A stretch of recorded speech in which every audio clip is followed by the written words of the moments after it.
सबसे पहले आपको बताएं, तहरीक इंसाफ ने इलेक्शन एक्ट में तरमीम को सुप्रीम कोर्ट में चैलेंज कर दिया। बैरिस्टर गौहर अली खान ने आईनी दरख्वास्त सुप्रीम कोर्ट में दायर कर दी। सुप्रीम कोर्ट से इलेक्शन एक्ट में तरमीम को कलअदम करार देने की इस्तदा की गई है। मजीद जानेंगे नुमाइंदा जियो न्यूज़ अब्दुल कयूम सिद्दीकी से।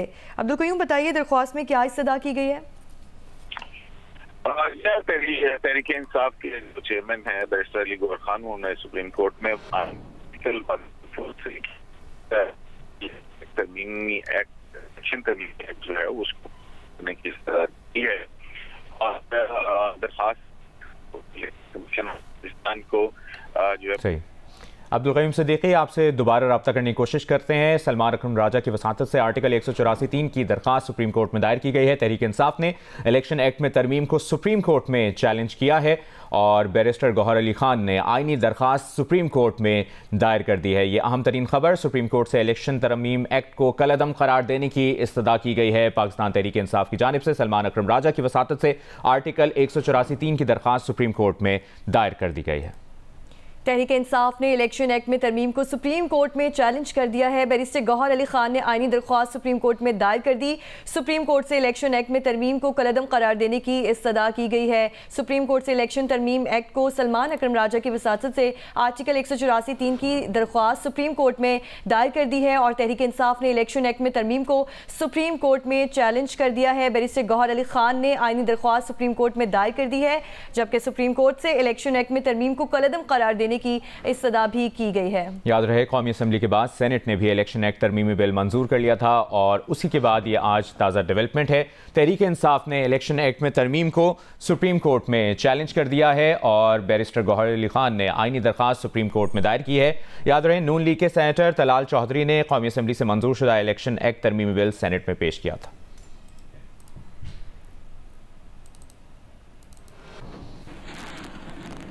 इलेक्शन कमीशन ने मखसूस नशिस्तों से मुतालिक सुप्रीम कोर्ट के फैसले पर नज़रसानी दरख्वास्त दायर करने का फैसला किया है। ज़राए का बताना है कि इलेक्शन कमीशन आज सुप्रीम कोर्ट के फैसले पर रिव्यू पटिशन दायर करेगा। इलेक्शन कमीशन ने मखसूस नशिस्तों से मुतालिक सुप्रीम कोर्ट के फैसले पर नज़रसानी दरख्वास्त दायर करने का फैसला किया है और इलेक्शन कमीशन आज सुप्रीम कोर्ट के फैसले पर रिव्यू पिटिशन दायर करेगा।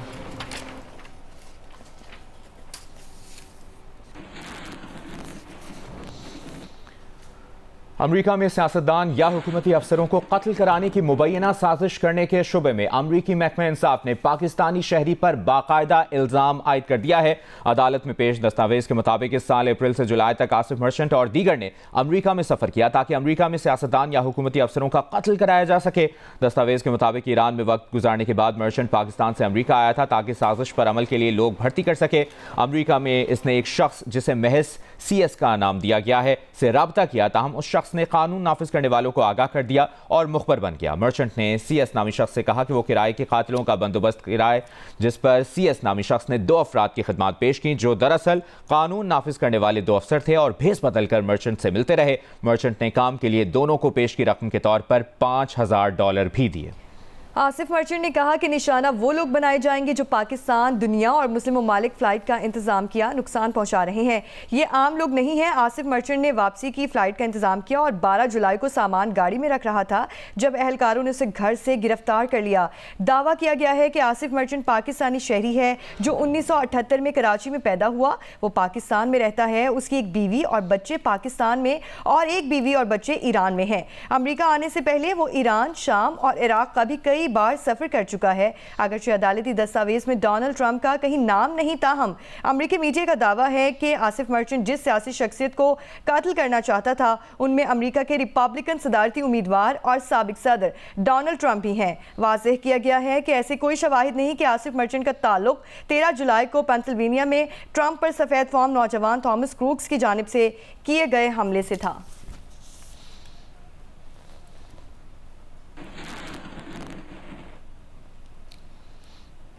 और अमेरिका में मर्चेंट की गिरफ्तारी पर तर्जुमान दफ्तर खारजा मुमताज़ ज़हरा बलोच ने कहा है कि मीडिया रिपोर्ट्स देखी हैं, अमरीकी हुकाम के साथ राब्ते में हैं, मज़ीद तफसीलात का इंतजार कर रहे हैं। अमरीकी अहदेदारों ने कहा है कि मामले की तहकीकात जारी है। बाज़ाब्ता रद्द-ए-अमल देने से पहले आसिफ मर्चेंट के माजी से मुतालिक मालूमात की तौसीक चाहते हैं। हुकूमत पाकिस्तान का कहना है कि हम अवाम बांग्लादेशी अवाम के साथ खड़े हैं। तर्जुमान दफ्तर खारजा का कहना है कि उम्मीद है बांग्लादेश में हालात पुरअमन और तेज़ी से मामूल पर आएंगे। तर्जुमान दफ्तर खारजा ने कहा कि यकीन है बांग्लादेशी अवाम का जज्बा और इत्तेहाद उन्हें हम आहंग मुस्तकबिल की तरफ ले जाएगा। ये बांग्लादेश की सूरत हाल पर हुकूमत पाकिस्तान का पहला बाज़ाब्ता बयान है। हुकूमत पाकिस्तान का कहना है कि हम अवाम बांग्लादेशी अवाम के साथ खड़े हैं। तर्जुमान दफ्तर खारजा ने कहा कि उम्मीद है बांग्लादेश में हालात पुरअमन और तेज़ी से मामूल पर आएँ। तर्जुमान दफ्तर खारजा ने कहा कि यकीन है बांग्लादेशी अवाम का जज्बा और इत्तेहाद इन्हें हम आहंग मुस्तकबिल की तरफ ले जाएगा।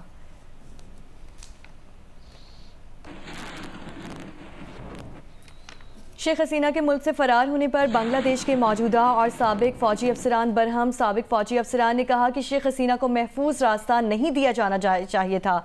ये एक हिमाकत है। भारतीय ओहदेदार ने खबर एजेंसी को बताया कि शेख हसीना को सिफारती तौर पर आगाह किया गया था कि ईरान का भारत में क़याम आर्जी होना चाहिए क्योंकि उससे दिल्ली के बांग्लादेश की अगली हुकूमत से ताल्लुकात ख़राब होने का भी खतरा है। बांग्लादेश के आर्मी चीफ और फौजी अफसरान ने शेख हसीना के मुल्क से फरार होने से एक दिन कबल अहम मीटिंग की थी जिसमें तलबा एहतजाज को दबाने के लिए ताकत के इस्तेमाल से इनकार कर दिया था। फौजी एहलकार के मुताबिक ये शेख हसीना के लिए वाज़ेह पैगाम था। प्रोफेसर मोहम्मद यूनुस ने भारतीय मीडिया से बात करते हुए कहा कि भारत के बांग्लादेश के गलत लोगों के साथ अच्छे ताल्लुकात हैं। बराह करम भारत अपनी खारिजा पॉलिसी पर नजरसानी करे।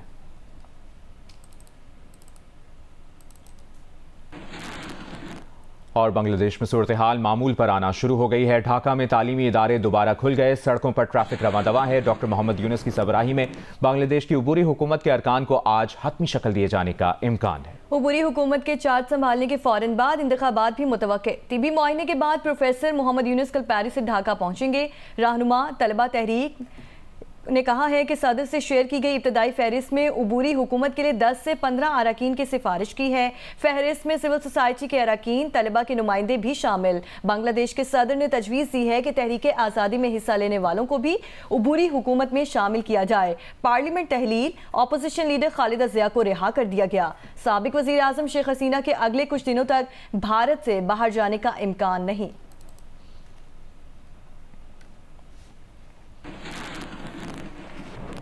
बांग्लादेश में एहतजाज के दौरान तालिब इल्मों का मुनफरद अंदाज। ट्रैफिक पुलिस की गैर मौजूदगी पर ढाका की सड़क पर ट्रैफिक कंट्रोल करने की जिम्मेदारियां संभाल ली। बांग्लादेश में तालिब इल्मों के एहतजाज के बाद साबिक वज़ीर आज़म हसीना वाजिद को इक़्तिदार छोड़ना पड़ा।